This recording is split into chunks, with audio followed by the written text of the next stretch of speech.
On Wildcats, your daily podcast on the Arizona Wildcats, part of the Locked On Podcast Network, your team every day.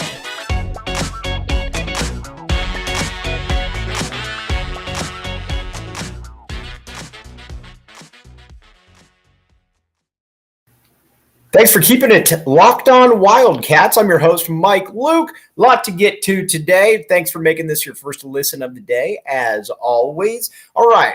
We talked a little bit yesterday about the commitment that the U of A got in basketball. So we're going to talk a little bit about the roster. We're going to talk a little bit about what the conference looks like. Just kind of a bunch of pieces to tie up right here.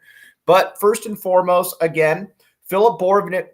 You've got as a guy who is at about 6'8", nice player. A lot of people mentioned on Twitter that the footage of him playing, he does not look like he's playing against very talented players. That is correct. He plays in a lower level league, but what you need to do is you need to look at the size, you need to look at the skills, and more so than anything, I think you need to trust Tommy Lloyd on this. Tommy Lloyd knows what he is doing, and I think that has been shown multiple times already, especially on the recruiting front. So let's evaluate the players on the perimeter, and let's kind of look and see where they are in the grand scheme of things as far as being a national title contender, a conference contender, where so. All right, Kerr Kriisa. Talked about him a ton on the show. We're going to continue to talk about him a ton on the show. Kerr's the guy that when you watch him, you're like, looks like he should have a 30-point game at some point. And, you know, he did have the one game where he went off, but he does feel like he should be a more impactful statistical player as opposed to the 10-5. Now, again, he's very, very underrated as a passer. He can do a lot of different things. He's very good in the pick and roll. Where I think Arizona fans are a little confused is why isn't he better shooting the ball? You hear that he's a great shooter. The form looks fantastic. Each time you watch him, you're thinking to yourself, okay, that ball's going in, and then it doesn't.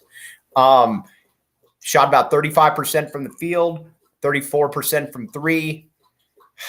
Those numbers just aren't good enough. Again, he's a clutch player. He's a timely shooter. So you know he's capable of it, but you'd like to see him be able to take that next step.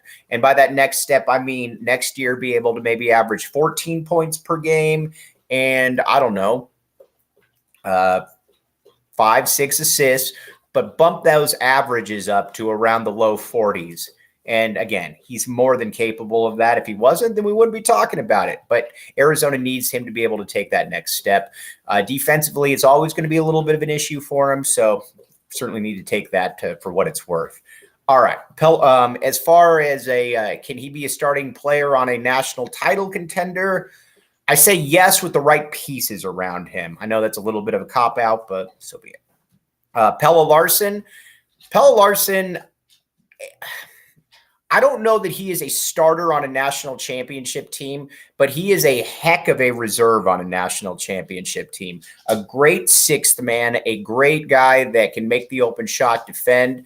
I think he's a little bit too limited offensively off the dribble, especially if Kerr Kriisa is going to be your point guard. So I would lean no that he's a national title contending type player given the roster around him. But again, take it for what it's worth from me because I was wrong. I thought when he joined the team, I thought he was terrible. And he slowly got back into shape and slowly showed why Tommy Lloyd talked about how he's a really, really good player. So again, take that for what it's worth. Not a starter in my opinion, but an awesome rotation player, very valuable reserve. Dalen Terry, we're assuming Dalen Terry comes back. I'm assuming Dalen Terry comes back. Obviously a starter on a national title contender. I think he has the most to gain by coming back, and I think that's why he most likely is. But again, you look at him, and there's no reason that he shouldn't be able to average 14 points, 5-6 rebounds, 5-6 assists, and be an all-conference defensive type player. He's got that in him. And his offense is a lot better than people think. It's much further along than people think. I think that he just needs that ability to be able to showcase it because, again, he's got the handles. He's got the ability to be able to get to the hoop. And, heck, his shot is a lot better than I think a lot of people realize. So, again, Dalen Terry's certainly a guy right there that I think you look at and say, all right, he's capable of taking that next step. And again, I assume he's coming back. He hasn't announced it yet, but I certainly assume he's coming back. Okay, now, before we get to Adama Ball, let's talk about Built Bar. Dalen Terry put on a lot of good weight this offseason. I'm assuming that Dalen Terry's eating Built Bar.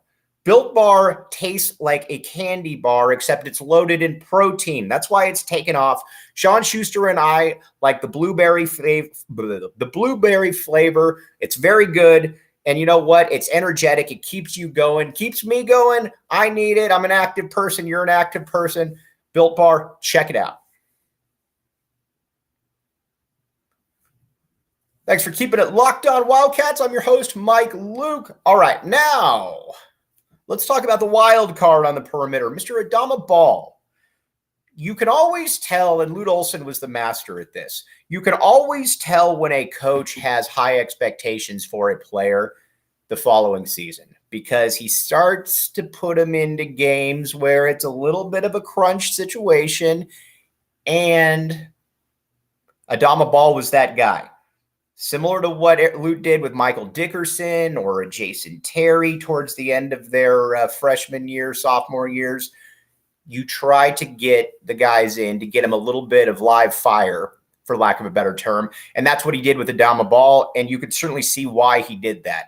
When Ball came in, the game did not look too fast for him. He looked like he was very comfortable out there. He also looked like he was a guy that could be an all-conference player at some point. I don't know that he's a starter this coming season, but I also don't know that he isn't. He is a great wild card in all of this just because you don't know exactly what to expect. He showed a lot of potential, but at the end of the day, he also didn't play a ton. So you don't really know right there, but that's a guy to certainly keep an eye on. He has, outside of Dalen Terry, I think he has the highest upside of all these perimeter players.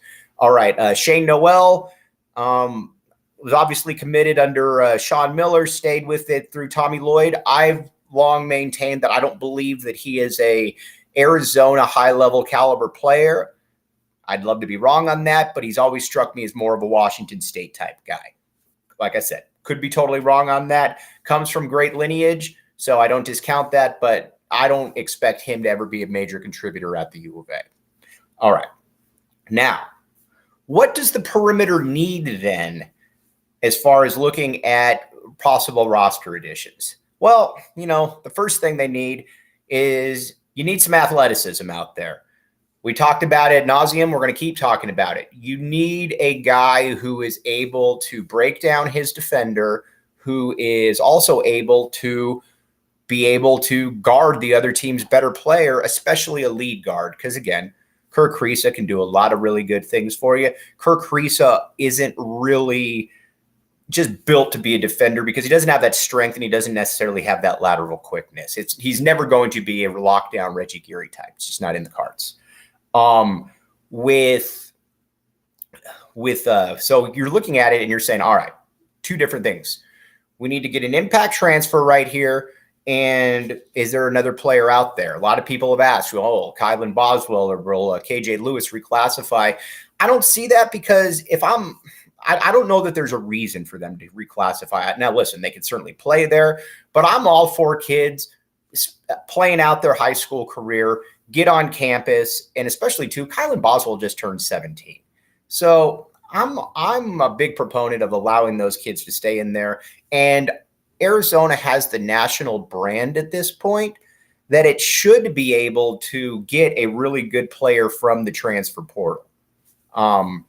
Again, if they can't, maybe I'm overreacting to a great season, but I imagine Arizona is going to be able to bring in multiple guys who, even if they're not all conference, they have the of to be that. So athleticism is a key, and obviously shooting. The great Arizona teams, the great Gonzaga teams, most of the great teams, period, have a lot of shooters. Kirk Kriisa looks like he should be a great shooter. So far, he's not been. Pelle Larsson, I think we can look at and say, all right, he's got some real shooting potential behind him. Another guy that you look at, Dalen Terry. Dalen Terry is a better shooter than I think a lot of people think, mainly because the form is weird, but again, it goes in a lot of the time, and he's a clutch three-point shooter. So you've got some guys there, but you could certainly get a couple more knockdown 40% type guys. And if you get that, then I think you're really cooking with something, because Arizona offensively is going to have to spread the floor. All right, rockauto.com.